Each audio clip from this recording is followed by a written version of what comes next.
Good morning student. Today we discuss our next point of chapter number 2 which is work and energy. ठीक आहे. Work हा part आपण offline पद्धतीने टीच केला आहे, याआधी पूर्णपणे आपण तो स्टडी केला आहे, बरोबर. आता बघायचं आपल्याला second part which is energy. कशाला म्हणायचं एनर्जी? डेफिनेशन बघूया पहिल्यांदा आपण. Energy the capacity of a body to perform work is called its energy. जी काय बॉडी असणार आहे त्या बॉडीची वर्क करण्याची कॅपॅसिटी, ती कॅपॅसिटी म्हणजेच काय? एनर्जी. ओके. आता एनर्जी बघितलं आपण यादी. वर्क कशामध्ये मेजर करतो आपण? जूल आणि अर्गमध्ये, बरोबर ना. आणि वर्क करण्याची कॅपॅसिटी म्हणजेच काय? एनर्जी. म्हणजेच दोन्ही पण कसे? सेम युनिटमध्ये काय करणार आपण? मेजर करणार. म्हणजेच काय? Energy in SI system measured in joule and CGS system is measured in erg. आणि we know very well 1 joule is equal to how many erg? 10 to the power 7. Okay. आता energy कशाला म्हटलं आपण? Energy the capacity of a body to perform work is called its energy.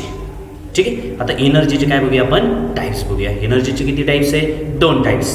First there are 2 types of energy. First type which is kinetic energy and second types which is potential energy. ठीक आहे. 2 types एनर्जीचे, kinetic and potential energy. ठीक आहे. डिटेलमध्ये आपण study करूया. त्यातला पहिला पार्ट बघूया आपण पहिल्यांदा, कायनेटिक एनर्जी. ठीक आहे. आता कशाला म्हणायचं कायनेटिक एनर्जी? बघूया आपण. The energy which an object has because of its motion is called its kinetic energy. कशाला म्हणायचं कायनेटिक एनर्जी? जो काही ऑब्जेक्ट असणार त्या ऑब्जेक्टला मिळणारी एनर्जी कशामुळे मिळत असेल? फक्त आणि फक्त मोशनमुळे. The energy which an object has because of its motion. कशामुळे? मोशनमुळे. म्हणजे एखादा ऑब्जेक्ट गतीमध्ये असेल, मोशनमध्ये असेल, तर तो जी काही एनर्जी काय करणार आहे? गेन करणार आहे तो ऑब्जेक्ट. ती एनर्जी म्हणजे कुठली? Kinetic energy. Okay. Suppose the work done bye a force displace a stationary object through distance s is the kinetic energy gained by the object. बघा सिंपल दिली आहे. वर्क डन, त्या वर्क डनमुळे असणारा force, work done घडेल ना. Work done म्हणजेच काय? Force into displacement. किती फोर्स असेल? F इतका फोर्स असेल आणि F इतक्या फोर्समुळे किती डिस्प्लेसमेंट मिळते आपल्याला? S इतकी डिस्प्लेसमेंट मिळते. म्हणजे अप्लाइड केलेला फोर्स किती? F. अप्लाइड केलेल्या फोर्समुळे किती डिस्प्लेसमेंट मिळते आपल्याला? S. म्हणजेच काय घडणार आहे? Work done. आणि work done is nothing but the energy. Which type of energy? Kinetic energy. Therefore आपण काय राईट करू शकतो? Kinetic energy is equal to work done by the object. म्हणजे एखादा ऑब्जेक्ट जे काही वर्क करेल ते वर्क म्हणजेच काय झाले? त्या ऑब्जेक्टची kinetic energy. Okay.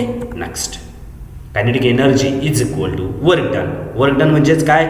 Force into displacement. Force F, displacement S. Therefore kinetic energy KE is equal to F into S.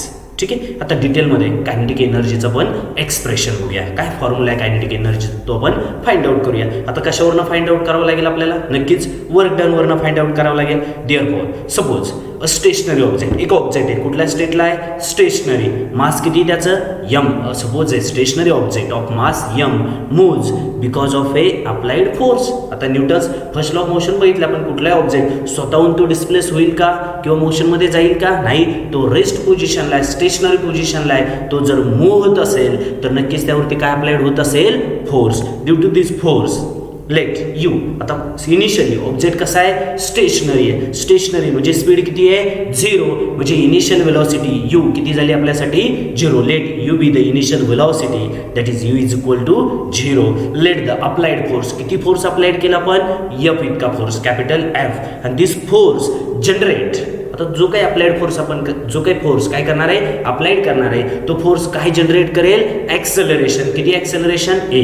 Acceleration कशाने दाखवतो आपण? A in the object at after time T the velocity of the object become equal to V. बघा पहिल्यापासून सांगतोय परत. U म्हणजे काय झाली आपली? इनिशियल वेलॉसिटी, बरोबर. U is equal to 0. आता इनिशियल वेलोसिटी नक्कीच किती असणार आहे?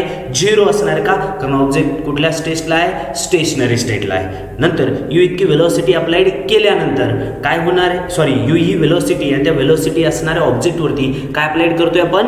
फोर्स अप्लाइड करतोय. नक्कीच त्या फोर्समुळे तो ऑब्जेक्ट काय होणार आहे? मोशनमध्ये येणार आहे आणि काही वेळानंतर त्याची वेलोसिटी किती असेल? V. ठीक आहे. Next the displacement during this time, आणि जेवढ्या वेळ तो फोर्स काय केला आपण अप्लाइड केला आहे तेवढ्या टाईममध्ये तो ऑब्जेक्ट किती डिस्टन्स ट्रॅव्हल करतोय, एस, म्हणजे डिस्प्लेसमेंट किती मिळेल आपल्याला एस, आणि the work done of the object is given by, work done आपण कॅल्क्युलेट करू शकतो ना, कसं, फोर्स किती अप्लाइड केला आहे एफ, आणि अप्लाइड केलेल्या फोर्समुळे डिस्प्लेसमेंट किती मिळाली आपल्याला एस, म्हणजेच नक्कीच काय मिळेल आपल्याला work done. Therefore work done is equal to force F into displacement S, therefore W is equal to F into S, equation number first. ठीक आहे. Next according to Newton's second law of motion.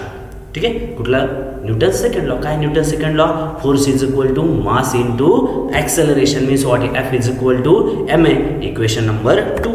Next according to Newton's second equation of motion. बघा पहिल्या चॅप्टरमध्ये आपण 3 equation शिकलो होतो, first second and third. त्यातलं कुठलं equation घ्यायचं आपल्याला, सेकंड इक्वेशन. काय बरं second equation, S is equal to U T plus 1/2 A T square.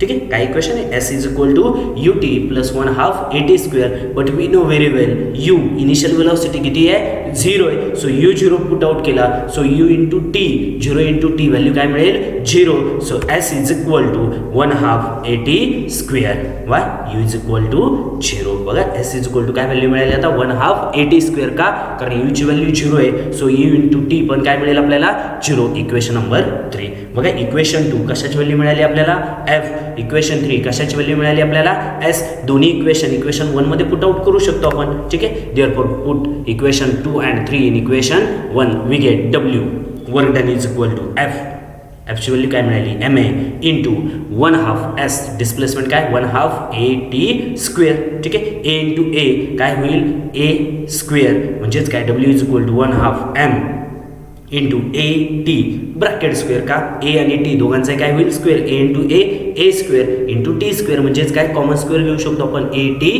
Bracket square. ठीक आहे. By using Newton's first equation of मोशनचे काय इक्वेशन मिळाले आपल्याला, W is equal to 1/2 M A into T bracket square, त्याला काय म्हणूया आपण इक्वेशन नंबर 4. आता काय यूज करायचं आपल्याला, न्यूटन्स फर्स्ट इक्वेशन. आठवतंय फर्स्ट इक्वेशन काय, V is equal to U plus A T, v is equal to u plus at. Again u ची व्हॅल्यू किती आहे 0, so v is equal to 80.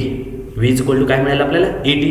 मिळालेल्या इक्वेशनचं काय करूया आपण squaring on both side, so v square is equal to A T bracket square, v square is equal to काय A T bracket square. आता equation 4 बघा बरं, ब्रॅकेट ए टी स्क्वेअर आलाय, त्याच्याऐवजी काय पुट आउट करू शकतो आपण v स्क्वेअर, म्हणजे equation 5 put in equation 4, then we get W is equal to 1/2 M V square. काय मिळालं work done is equal to 1/2 M V square. आणि बघा आपण इथे डेफिनेशन घेतानाच बघितलं होतं काय, kinetic energy is equal to work done by the object, आणि work done by the object किती मिळाले आपल्याला 1/2 एम व्ही स्क्वेअर. मग हीच व्हॅल्यू आपण इथे पुट आउट करूया, काय मिळेल मग आपल्याला, but we know kinetic energy is equal to work done by the object, therefore kinetic energy is equal to work done किती मिळालं आपल्याला 1/2 M V square. And this is the formula for kinetic energy or expression for kinetic energy. Okay, it is very simple. काय मिळाली value आपल्याला, kinetic energy is equal to 1/2 M V square. This is the expression for kinetic energy.